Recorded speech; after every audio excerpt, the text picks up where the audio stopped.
Have you ever looked down at your keyboard and wondered why the letters are arranged the way they are? It seems almost random, right? A, F, G, K, L, semicolon. It makes no sense. Well, the story behind this layout is more fascinating than you might think.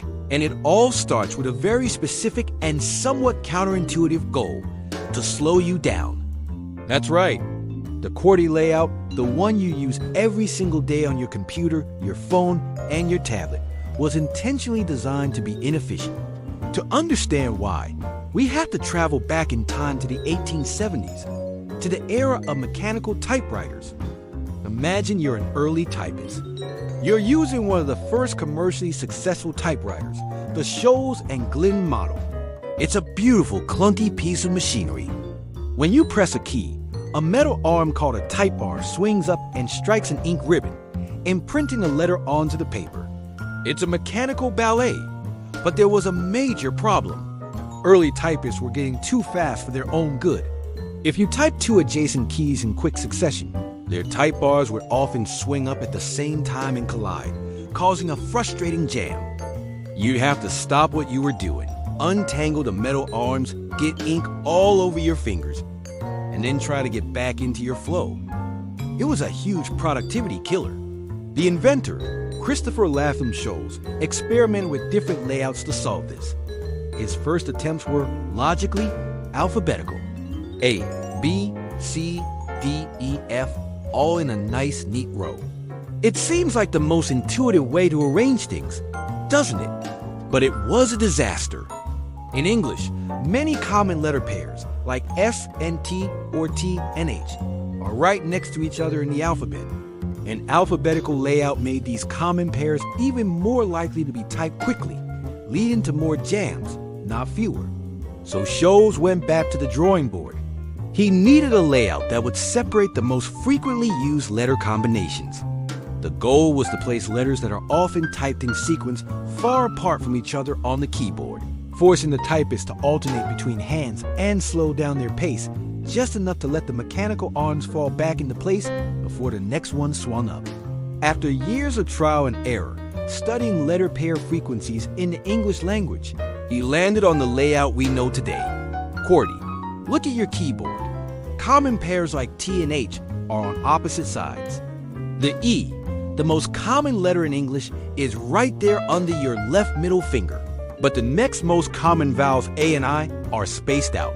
The layout was a clever piece of mechanical engineering, designed to maximize typing speed not by making it faster, but by preventing the slowdowns caused by jams. The Scholes and Glidden typewriter, which was later acquired by the Remington Company, became a massive commercial success. And with it, the QWERTY layout became the industry standard.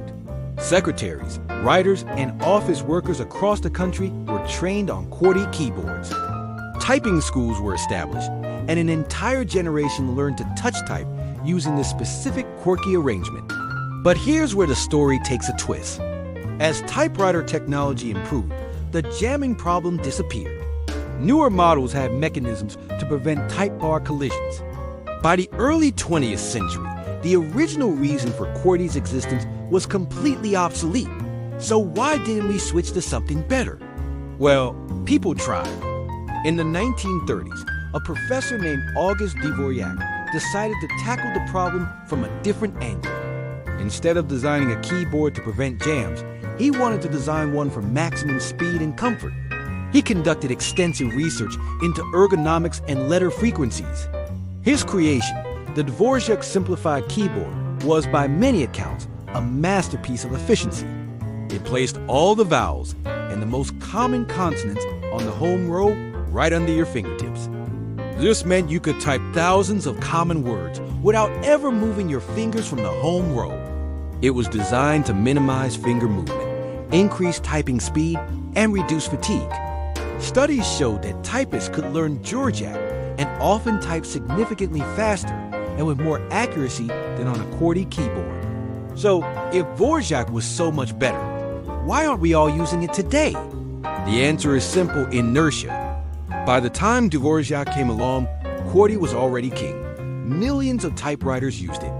Millions of people were trained on it.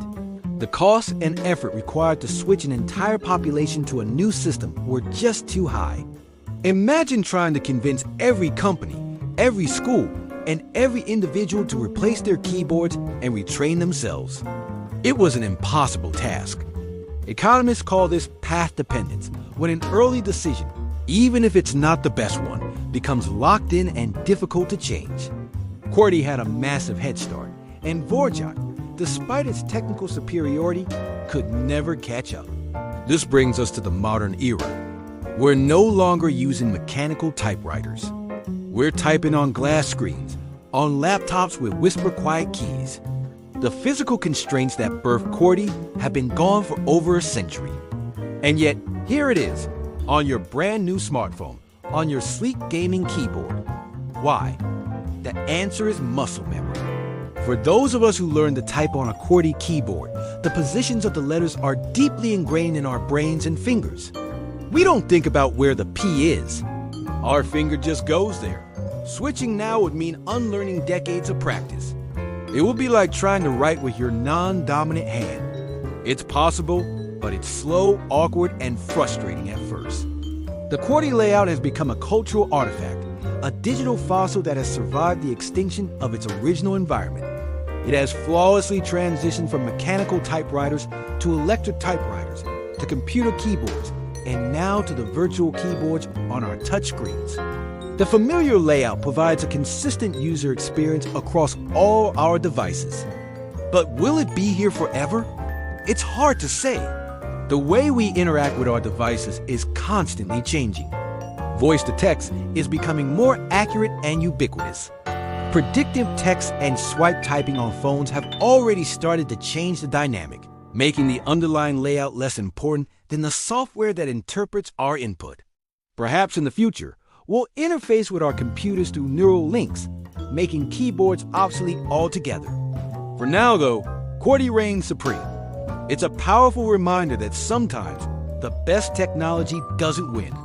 The one that gets there first, the one that becomes embedded in our habits and our infrastructure, is the one that endures. So the next time you sit down to type an email or a message, take a moment to appreciate the strange, inefficient, and utterly dominant layout beneath your fingers. It's a piece of history, a story of mechanical ingenuity, market dominance, and the incredible power of human habit. It was designed to slow us down, but it ended up conquering the world. Thanks for watching. If you found this story as fascinating as I do, be sure to hit that like button and subscribe for more deep dives into the hidden histories of everyday technology. Let me know in the comments if you've ever tried an alternative keyboard layout like Dvorak or Comac. I'd love to hear about your experience. See you in the next one.